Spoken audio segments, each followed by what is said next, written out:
Let's go ahead and call the Senate to order. Let's see. Sergeant Arms will please secure the chamber doors. Members, please take your seats. Madam Clerk, please call the roll. Mr. President.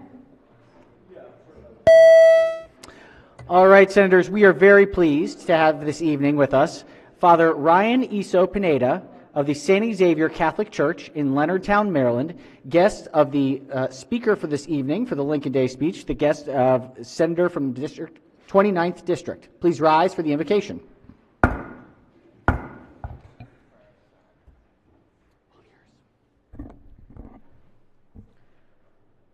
Almighty God, we are gathered here tonight to invoke your blessings and guidance. As we start this assembly, grant us your wisdom, guard our thoughts, and help us to discover what is good and holy for each one of us, for our state, for our country, and for the world. May we listen to one another with respect, be open to new ideas, and discern what is right from wrong. Remind us that we are one body with a purpose to promote peace and protect those who need help. Fill us with serenity and understanding. We know that you created us to take care of each other. Help us to be your hands and feet in doing your work. We humbly ask all these things with confidence that you will hear our prayers. Amen. Thank you, Father. Thank you very much. Chair recognizes the Senator from the 29th District. Thank you very much, Mr. President, and thank you, Father. I would ask that we journalize his prayer. I would also offer to the body to talk a little bit about the church, St. Francis Xavier, which is in Compton. It is the oldest Catholic church in the 13 colonies, originally 1662. And I had the honor of being married there. I had also the honor of watching my parents renew their vows there, and my grandparents renewing their vows there. And just another small fact, the comptroller was also married there. Huh. Oh, that's right. That's right. Very neat. Excellent. Well, thank you for that. Thank you. Without objection, we will certainly journalize the Reverend's invocation, and thank you for being here this evening with us. We greatly appreciate it. Thank you. And 1662 is good, but it's no 1650, so details. All right. Has everyone recorded their presence in the chamber? It appears so. The clerk will take the call. With 42 members in the chamber and a quorum being present, the Senate of Maryland is now in session. Senators, we're at 46. After tomorrow, we will at least hopefully have a nomination for the 47th. Ideally, depending on how things go, you never know, but we'll be able to swear in our 47th member next week, a week from today, hopefully, and then we'll have a full body. February, 19th will be our... Making it work. So we're almost there. Do we have any introductions tonight? Introductions. Yes, Chair recognizes Senator from 34th. Ooh, just kidding. 7th. Thank you, Mr. President. It's a District 7 night. I had a bunch of my constituents down tonight. Thank you, first of all, Mr. President, for allowing us to, since we're limited on our space here, allowing us to go outside the complex to host our constituents. But I had many come down tonight. Wonderful. I think a lot of them are over in the House, unfortunately, but I do think some are still here in the Senate. So I thank them for coming down. Excellent. Welcome. Thank you for joining us this evening. Thank you for being here. Other introductions? Any sad Eagles fans amongst us tonight? Yeah? Okay, yeah. Sad Eagles fans. Oof. Big night. All right. Let's see. Yes, Chair recognizes Senator from Montgomery County. Can I just do sort of a public service announcement? Senator, sure. Yeah. So we're entering tax season right now, and there was some press today, and if you missed it, I think it's pretty important that during the last term, we've been very innovative here in the Maryland General Assembly on healthcare policy, and we created a program, the first in the nation here in Maryland, called the Easy Enrollment Program, where if you do not have health insurance, you check a box on your state tax return and says, I do not have health insurance. That information is shared with our health benefit exchange. And they will determine if you're eligible for Medicaid, eligible for federal tax credits, and in many cases, folks for no cost, free, can get health insurance. 100,000 Marylanders have actually checked that box. 10,000 people have enrolled. It's such a good idea that 9 other states have modeled us. We created it here first in the nation in 2019. So tell your folks, we have 370,000 Marylanders right now who do not have health insurance, 6% of our population. So if you have constituents in that category, tell them to check that box if they file state tax return. And I'm happy to say that Senator Chris Van Hollen, I did a press conference with him on Friday, he is introducing a federal version today that will take the Maryland model nationally so that everyone in the United States, hopefully, if that passes, will be able to check a box on their federal tax return. There's about 7 million people in that category. So I just want to pass that on to the Chamber. Thank you, Mr. President. Thank you, Senator. And actually, that is really great news. It's the laboratories of the states. The states are the laboratories of government here. It's proof that we get it right more than we don't. Excellent. Thank you, Senator. Thanks for that observation. All right, we have a presentation tonight for the Lincoln Day speech. We are going to get through some business. So before we do that, let's get through all of our business. So that the last thing that we'll do today is we'll end on the member speech. So let's do pages now. Do we want to do the pages now? Chair recognizes the chair of the protocol committee. Yes, thank you, Mr. President. I'd like to welcome our pages for the week. So we have first May Cruz from Washington County, a resident of District 2 and a student at Barbara Ingram School of the Arts. Excellent. Next, we have William Cosma from Worcester County, District 38, a student at Stephen Decatur High School. Next, we have Henry Miser from St. Mary's County, District 29, a student at St. Mary's Riken High School. Next, we have Maranisa Saeed from Frederick County, District 3, a student at Tuscarora High School. Kiana Simon from Montgomery County, District 39, a student at Colonel Zadok Magruder High School. Maylee Sordo Alvarado from Prince George's County, District 25, student at Surrattsville High School. Audrey Tabibi from Montgomery County, District 14, student at James Hubert Blake High School. And last, we have Zenaria Weir from Baltimore City, District 40, a student at Baltimore Polytechnic Institute. And if I may, Mr. President, just while I'm standing, thank you. We have a birthday today, and permission to use the senator's name. Senator may proceed. I'd like to wish a very happy birthday to Senator Mary Beth Carosa, who's celebrating her birthday today. As always, no place you would rather be on your birthday evening. Thank you, Mr. President. Happy birthday. Yes, thank you, Madam Co-Chair. All right, let's see. Do we have any other introductions before we do the business of the day? You know, if this were 4 years ago, we would get a whole history about Surrattsville High, just as a, as for those of you who, so hopefully Surrattsville is doing just as well. Things are going incredibly well in Surrattsville. All right, if we have no further introductions, let's go ahead and waive the reading of the journal from the prior legislative day. We have some bill introductions. This is calendar 32. Clerk will read the bills. Senate Bill 888, Senator M. Washington, Election Law, Automatic Voter Registration, Alterations Rules. Senate Bill 889, Senator McCray, Criminal Law, Wearing, Carrying, or Transporting a Handgun Penalty Rules. Majority Leader moves so be considered the reading of the bills. They will go to the Rules Committee. We've got bond initiatives. Number 21, Clerk will read the bond initiatives. Number 1, Senator Lewis Young, City of Frederick, Implementation, Traffic Calming Program, Budget and Taxation. Majority Leader moves so be considered the reading of the bond initiatives. We have let's see, we've got a message from the executive. Clerk will read the message. Dear Mr. President, this is to inform you of my intent to withdraw the following board and commissions appointees previously submitted to the Senate for advice and consent as recess appointments for the following positions: Dr. Isa Kozama, State Board of Architectural Review; Ravi Walden, State Board of Architectural Review; Charles Chip Stewart, State Chief Information Security Officer. Sincerely, Wes Moore, Governor.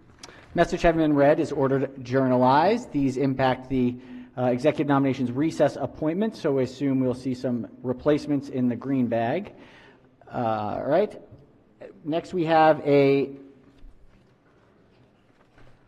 message related to appointments, clerk will read the message. Regarding appointments to the Johns Hopkins University Police Accountability Board, dear Senator Bidle, I'm pleased to report that Johns Hopkins has selected 10 members of the Johns Hopkins and Baltimore communities listed below to fill vacancies which arose for a variety of reasons, including the conclusion of terms on the Johns Hopkins Police Accountability Board. As authorized under Senate Bill 739, the Community Safety and Strengthening Act of 2019, Chapter 25, these appointments require confirmation by the Maryland Senate. Created by the Community Safety and Strengthening Act in 2019, the 15-member Accountability Board is made up of 3 community members unaffiliated with the university and 10. Majority Leader moves so be considered the reading of the letter. We will journalize the letter and refer the names to the Executive Nominations Committee. We now have from the Executive Nominations Committee report number 4. This is special order. The clerk will read the calendar. The Senate Executive Nominations Committee reports favorably on the attached gubernatorial appointments and recommends that the Senate of Maryland advise and consent to these appointments. Will the Senate advise and consent to the nomination of the executive? All right, Chair recognizes the Chair of the Executive Nominations Committee. Thank you, Mr. President. This list is on your laptop on other business, and the committee moved favorable on the list as you see it. Thank you. Thank you, Madam Chair. The question before the body is, will the Senate advise and consent to the nominations of the executive? These were the ones heard last week, so it's a little bit confusing because we didn't have Friday, but these were last week's nominees. Senators, are there any nominees that members would like to separate out and vote independently? If not, the question remains, will the Senate advise and consent? The clerk will call the roll. Mr. President, Has everyone recorded their vote? Anyone wish to change their vote, explain their vote? If not, the clerk will take the call. With 45 votes in the affirmative, the Senate advises and consents unanimously to the nominations of the executive. All right, the desk is clear. Let's do announcements before we do the Lincoln Day speech. So let's see, are there any announcements from our standing committees before tomorrow morning? Anything before tomorrow morning? Chair recognizes the Chair of the Democratic Caucus. Thank you very much, Mr. President, colleagues. The Democratic Senate Caucus will be meeting tomorrow at 9 a.m. in the Democratic Caucus Majority Room, 9 a.m. Thank you. Thank you. Chair recognizes the Minority Whip. Mr. President, the Senate Republican Caucus will be saluting the flag at 8:30 a.m. in the Republican Caucus Room. Everyone's invited, though. Well done. All right. Any other announcements for delegations, select committees, joint committees before we jump? All right. If not, we have a very special presentation. This is one of the exciting parts of being here in the Senate. Tonight we will have the Lincoln Day speech, followed next week by the President's Day speech in the old Senate chamber. And we are very, very thrilled this evening to welcome up to the clerk's podium to give the Lincoln Day speech the senator from the 29th District. If there's permission, Senator Jack Bailey. Please, welcome.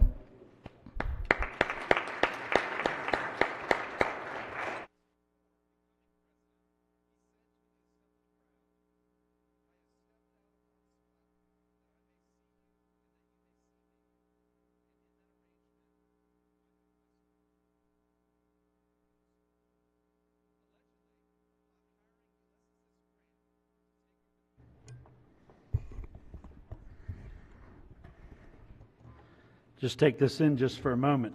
This is a different approach. Don't normally get to see it and probably don't ever have the opportunity to look at this body from this angle. President Ferguson, colleagues, honored guests, friends, and fellow Marylanders. It's a great honor to be before you this evening to mark the birthday of our nation's 16th and perhaps greatest president, Abraham Lincoln. I have long awaited this opportunity to reflect on the lessons that we can learn from his leadership and his response to the trials of his era. I do not need to tell anyone gathered here tonight that we are living today in a very divided country. This division, thankfully, is not as deep as the one experienced in Lincoln's time. The problems we face are serious, but we are not witnessing Americans rebel against their country to defend the indefensible, their attempt to claim ownership of other human beings. However, I do think that within many of us, we can see our nation unity is in decline. We increasingly live amongst people who share our political beliefs and can get all of our information from sources who we already know agree with us. Social media has introduced a new level of polarization and conflict into discussions of major issues that require nuance and understanding to solve. Again, we are not at serious risk of Americans taking up arms against Americans in an attempt to formally divide this country, but we are at risk of losing our common sense of purpose and trust for our fellow Americans, something we can simply not and should not happen. In Lincoln's time, this country was split around the issue of slavery, but it also suffered from deep cultural divisions as well. There are times still today when different regions of our country can feel like distinct cultures. We are particularly aware of this here in Maryland, which lies between the north and the south of our nation. But whatever differences we have today pale in comparison to those that existed in Lincoln's time, not only politically, but culturally. Lincoln knew that in order to overcome these differences and to bring Americans together as one would require more than just winning in battle, but would require adding to the common bonds that hold our shared culture together. Lincoln was a great believer in the power of events and days that could bring people together. In the early days of our country, what holidays were celebrated and how they were observed differed greatly between regions. Christmas, for example, was more prominently celebrated in the South than the North. To illustrate this difference, in 1659, the colony of Massachusetts, finding that some were still observing such festivals as were superstitiously kept in other countries to the great dishonor of God and offense to others, imposed a fine of actually 5 shillings on every person found observing any such day as Christmas or the like, either by forbearing of labor, feasting, any other way. While this law had been repealed long before the 1860s, this is an extreme example of the attitudes towards Christmas held by Puritans who founded New England. The holiday that was more favored in the North was instead Thanksgiving. However, prior to this time in history, days of Thanksgiving were not uniform across the country. Lincoln's tenure saw both of these holidays grow in stature as great national occasions. In 1863, Lincoln proclaimed a national day of Thanksgiving on the last day of November. The declaration of this day included a call to fervently implore the interposition of the Almighty hand to heal the wounds of the nation and to restore it as soon as may be consistent with the divine purposes, to the full enjoyment of peace, harmony, tranquility, and union. While Lincoln did not have so much of a direct impact and effect on Christmas, he clearly understood the potential of the holiday towards a common American culture. One example occurred in 1864 to link Christmas with Union success in war. General William Sherman announced the surrender of Savannah as a Christmas gift to President Lincoln. The pro-Union, pro-Lincoln messaging around the holiday changed dramatically as well, as that same year cartoonist Thomas Nast published an illustration of the Union Christmas dinner, which depicted Lincoln as inviting the Southern states back to a large table with the Union states to celebrate together, symbolizing the reconciliation of the nation. Why was Lincoln such a believer in the power of holidays?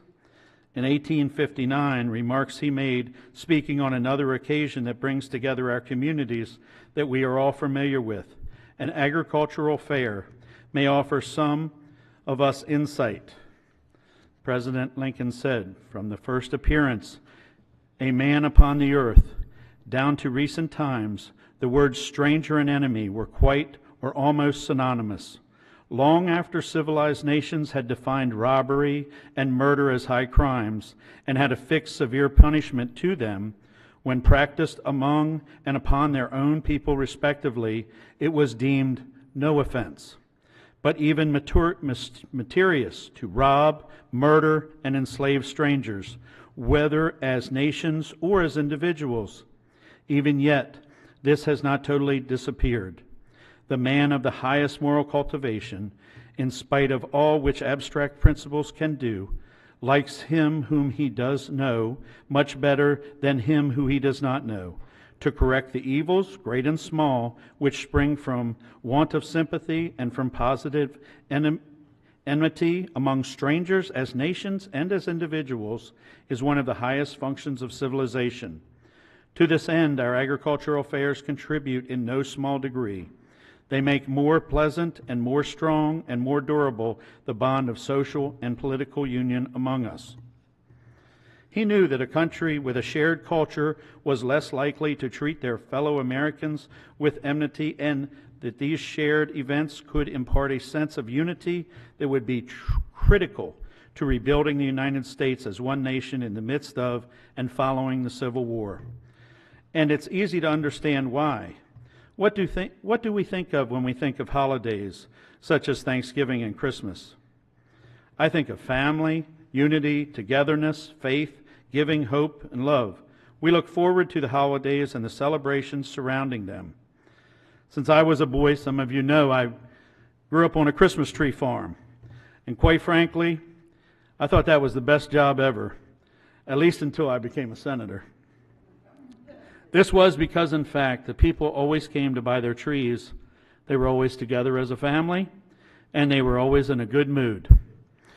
When Lincoln faced our nation's greatest division, we have had to overcome great differences in our own history as well. In this state, we are surrounded by reminders of what has come before us, both to bring people together and to drive them apart. As I often say, I'm honored to represent the great historical sites in my district. St. Mary's County, the mother county, where Maryland was founded in 1634, and home of our first state capital, St. Mary's City. During my time so far in the Senate, we have worked together to preserve so much of this history as possible.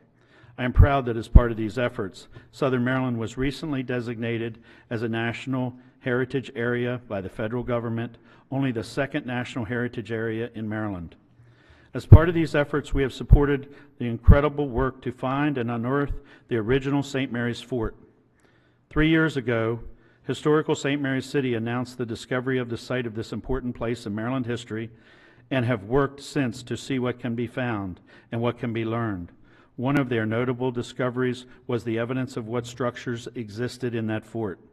Using ground-penetrating radar, we have found evidence that the circular dwellings of the Native Americans and the square buildings of the colonists stood side by side. This is in contrast to the accounts of many of the other first encounters between Native Americans and Europeans. The foundations of Maryland were laid in the cooperation of people of vastly different backgrounds and cultures, two diverse groups of people all living together. Not far from there, a few years later in 1642, Matthias de Sousa became the first person of African descent to serve in a legislature in this state and any legislature in the entire country. St. Mary's County also has many reminders of when our fellow Americans were denied the full rights of citizenship. Historic St. Mary's City includes a memorial to Margaret Brent, who petitioned for and was denied the right to vote in 1648. Her story would later inspire women's suffragists in our state to the early 20th century.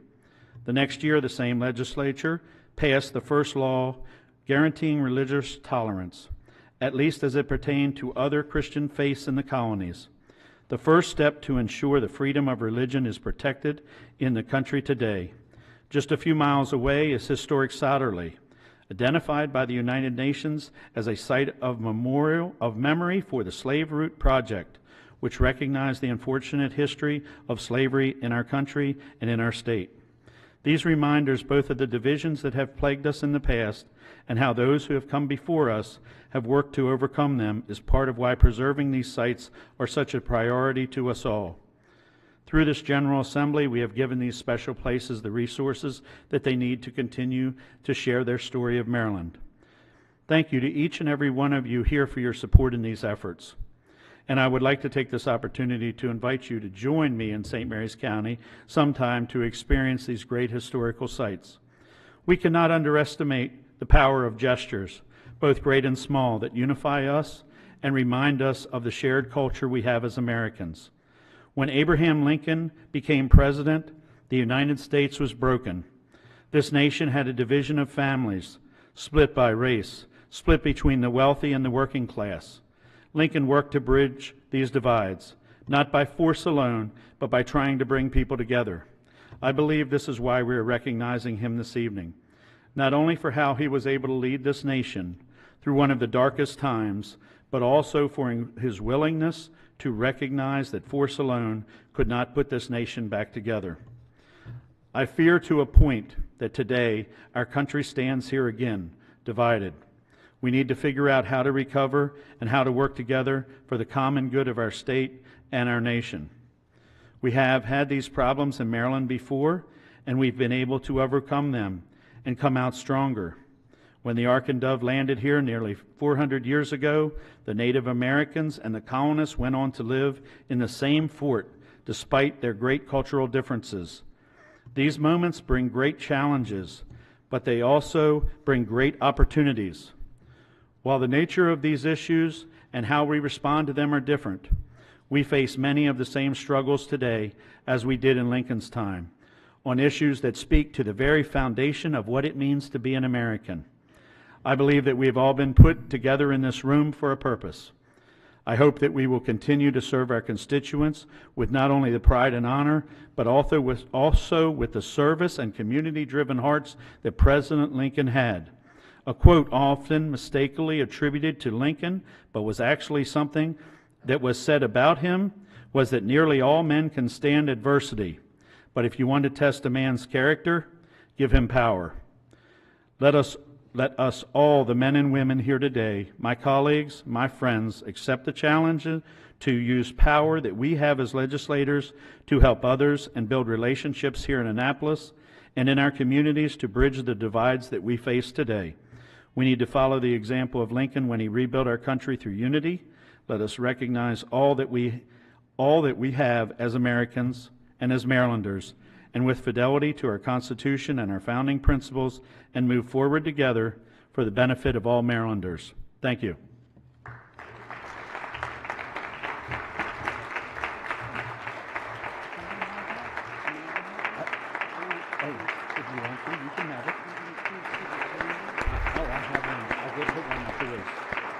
Well said, Senator. Well said. Chair recognizes the Senator from District 6. Thank you, Mr. President. I have the honor of speaking for a good friend and a well spokesman. I'd like to have his speech journalized by the good Senator from St. Mary's. Without objection, most certainly we will journalize the wonderful remarks. Really appreciated the thoughtfulness, the delivery. Really, a lot of work went into that. Thank you, Senator. It was the right message at the right time. So thank you so much for your time and dedication in relaying that to us this evening. We do need a paper copy of it eventually. I don't know if that was what was being negotiated. No, good, okay. We want to make sure that we can journalize it. So that's right. Yes, Chair recognizes Senator. It's on Joy's desk. Perfect. Perfect. Wonderful. Excellent. It's one of the odd rules is that we have to actually have the paper to journalize it for all of posterity for the archive. So excellent. Thank you, Senator. All right. Well, I think that does it. Do we have any other business before the body before we?